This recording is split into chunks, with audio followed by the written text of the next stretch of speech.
minggu wangke nggih. Minggu wangke minggu 5 wage sekawan. Sumpun dukak bawanipun Bapak Gusti anginipun kagungan hajat. Hajatinipun nembe mawon kantesaken ingkang putra putrinipun. Nak Lupita kalian Mas Yusron.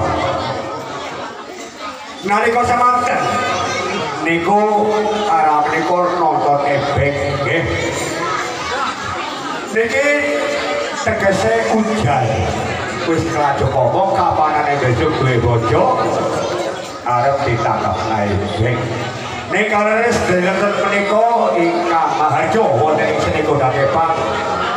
Kaleres dening Bapak Mahtori niki nggih saking Aji Pancalaras ing Desa Pakasan Kecamatanipun Aji Barat menika.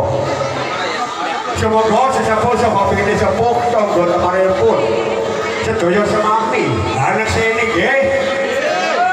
Ala ini kabura-baratake. Ilang ana sebel puyanipun Pak Sudi sak keluarga anggenipun kagungan hajat putra putrinipun Nak Yusuf kaliyan Nak Lupita nggih.